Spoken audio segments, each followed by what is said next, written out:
नमस्कार दोस्तों, आज की इस वीडियो में हम आपको भाई दूज की कहानी सुनाएंगे। एक बुढ़िया थी, उसके 7 बेटे और एक बेटी थी। बेटी की शादी हो चुकी थी। जब भी उसके बेटे की शादी होती, फेरों के समय एक नाग आता और उसके बेटे को डस लेता था। इस तरह उसके 6 बेटे मर गए। भाई दूज आने को हुई तो भाई ने कहा कि मैं बहन से तिलक कराने जाऊंगा। माँ ने कहा ठीक है। उधर जब बहन को पता चला कि उसका भाई आ रहा है तो वो खुशी से पागल होकर पड़ोसन के गई और पूछने लगी कि जब बहुत प्यारा भाई घर आए तो क्या बनाना चाहिए। पड़ोसन उसकी खुशी को देखकर जल भुन गई और कह दिया कि दूध से रसोई लेप ले और घी में चावल पका ले। बहन ने ऐसा ही किया। उधर भाई जब बहन के घर जा रहा था तो उसे रास्ते में सांप मिला। सांप उसे डसने को हुआ। भाई बोला, तुम मुझे क्यों डस रहे हो? तब सांप बोला, मैं तुम्हारा काल हूं और मुझे तुमको डसना है। भाई बोला, मेरी बहन मेरा इंतजार कर रही है, मैं जब तिलक करा के वापस लौटूंगा तब मुझे डस लेना। सांप ने कहा, भला आज तक कोई अपनी मौत के लिए लौट के आया है जो तुम आओगे? भाई ने कहा, अगर तुझे यकीन ना हो तो तू मेरे झोले में बैठ जा, जब मैं अपनी बहन के तिलक कर लूं तब तू मुझे डस लेना। सांप ने ऐसा ही किया। भाई बहन के घर पहुंच गया। दोनों बड़े खुश हुए। भाई बोला, बहन जल्दी से खाना दे, बहुत भूख लगी है। भाई ने पूछा, बहन इतनी देर क्यों लग रही है, तू क्या पका रही है? तब बहन ने बताया तो भाई बोला, पगली, कभी घी में भी चावल पकते हैं या दूध से कोई रसोई लीपता है? गोबर से रसोई लीप और दूध में चावल पका। बहन ने ऐसा ही किया। खाना खा के भाई को बहुत जोर से नींद आने लगी। इतने में बहन के बच्चे आ गए। बच्चों ने वो झोला ले लिया जिसमें सांप था। जैसे ही उसे खोला तो उसमें से हीरे का हार निकला। बहन ने कहा, भैया तूने बताया नहीं कि तू मेरे लिए इतना सुंदर हार लाया है। भाई बोला, बहना तुझे पसंद है तो तू ले ले, मुझे हार का क्या करना। अगले दिन भाई बोला, अब मुझे जाना है, मेरे लिए खाना रख दे। बहन ने उसके लिए लड्डू बना के एक डब्बे में रख दिए। भाई कुछ दूर जाकर थक कर एक पेड़ के नीचे सो गया। उधर बहन के जब बच्चों को भूख लगी तो माँ से कहा कि खाना दे दो। तो वो बोली कि लड्डू बनाने के लिए बाजरा पीसा था, वही बचा पड़ा है, चक्की में जाकर खा लो। बच्चों ने देखा कि चक्की में तो सांप की हड्डियां पड़ी हैं। यही बात माँ को आकर बताई तो वो भाई के पीछे भागी। रास्ते भर लोगों से पूछती कि किसी ने मेरे भाई को देखा है। वो भागी भागी पेड़ के नीचे पहुंची। अपने भाई को नींद से उठाया। बोली, भैया भैया, कहीं तूने मेरे लड्डू तो नहीं खा लिए? भाई बोला, ये ले तेरे लड्डू, मैंने तो नहीं खाए। इतने से लड्डू ही तो दिए थे, उसके भी पीछे पीछे आ गई। बहन बोली, नहीं भाई, तू झूठ बोल रहा है, जरूर तूने खाया है, अब तो मैं तेरे साथ चलूंगी। भाई बोला, तू नहीं मान रही ना, तो चल फिर। चलते चलते बहन को प्यास लगी तो वो भाई को कहती है कि मुझे पानी पीना है। भाई बोला, अब मैं यहाँ तेरे लिए पानी कहाँ से लाऊं? देख दूर कहीं चील उड़ रही है, चली जा वहां, शायद तुझे पानी मिल जाए।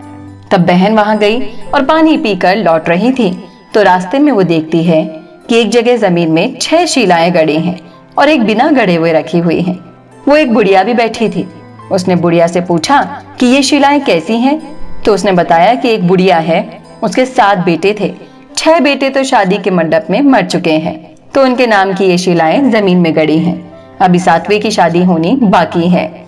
जब उसकी शादी होगी तो वो भी मंडप में मर जाएगा, तब ये 7वीं शिला भी जमीन में गड़ जाएगी। ये सुनकर बहन समझ गई कि ये शिलाएं किसी और की नहीं है, बल्कि उसके भाइयों के नाम की है।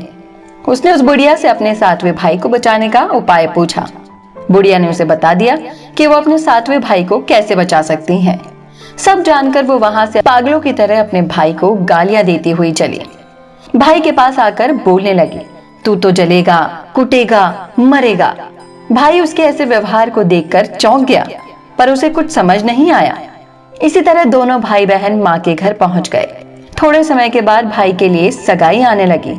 उसकी शादी भी तय हो गई। जब भाई को सेहरा बनाने लगे तो वो बोली, इसको क्यों सेहरा बंधेगा?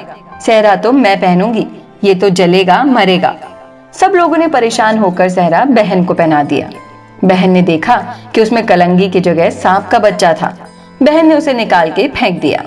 अब जब बारात चलने को हुई तब बहन बोली, ये क्यों दरवाजे से निकलेगा, ये तो पीछे के रास्ते से जाएगा, दरवाजे से तो मैं निकलूंगी। जब वो दरवाजे के नीचे से जा रही थी तो दरवाजा अचानक गिरने लगा। बहन ने एक ईंट उठाकर अपनी चुनरी में रख ली। दरवाजा वहीं के वहीं रुक गया। सब लोगों को बड़ा अचंभा हुआ। रास्ते में एक जगह बारात रुकी तो भाई को पीपल के पेड़ के नीचे खड़ा कर दिया। बहन कहने लगी, ये क्यों छांव में खड़ा होगा, ये तो धूप में खड़ा होगा, छांव में तो मैं खड़ी होंगी। जैसे ही वो पेड़ के नीचे खड़ी हुई, पेड़ गिरने लगा। बहन ने एक पत्ता तोड़कर अपनी चुनरी में रख लिया। पेड़ वहीं की वहीं रुक गया। अब तो सबको विश्वास हो गया कि ये बावली कोई जादू टोना सीख कर आई है, जो बार बार अपने भाई की रक्षा कर रही है। ऐसा करते करते फेरों का समय आ गया। जब दुल्हन आई तो उसने दुल्हन के कान में कहा, अब तक तो मैंने तेरे पति को बचा लिया, अब तू ही अपने पति को और अपने मरे हुए जेठों को बचा सकती है। फेरों के समय एक नाग आया। वो जैसे ही दूल्हे को डसने को हुआ, दुल्हन ने उसे एक लोटे में भर के ऊपर से प्लेट से बंद कर दिया। थोड़ी देर बाद नागिन लहर लहर करती आई और दुल्हन से बोली, तू मेरा पति छोड़। दुल्हन बोली, पहले तू मेरा पति छोड़। नागिन ने कहा, ठीक है, मैंने तेरा पति छोड़ दिया। दुल्हन बोली, एक मेरे पति से क्या होगा, हंसने बोलने के लिए जेठ भी तो चाहिए, एक जेठ भी छोड़। नागिन ने जेठ के भी प्राण दे दिए। फिर दुल्हन बोली कि एक जेठ से लड़ाई हो गई तो एक और जेठ छोड़, वो विदेश चला गया तो तीसरा जेठ भी छोड़। इस तरह एक एक करके दुल्हन ने अपने 6 जेठ को जीवित करा दिया। उधर रो रो के बुढ़िया का हाल बुरा था कि अब तो मेरा 7वां बेटा भी बाकी बेटों की तरह मर जाएगा। गांव वालों ने उसे बताया कि उसके 7 बेटा और बहुएं आ रही हैं। तो बुढ़िया बोली, अगर ये बात सच हो तो मेरी आंखों की रोशनी वापस आ जाए और मेरे सीने से दूध की धार बहने लगे। और ऐसा ही हुआ। अपने सारे बहू बेटों को देखकर वो बहुत खुश हुई। इस तरह एक बहन ने अपने भाई की रक्षा की और उसी दिन के बाद से ही हर बहन अपने भाई की लंबी उम्र की कामना के लिए भाई दूज का त्योहार मनाती है, भाई को टीका करती है और ये कथा सुनती है।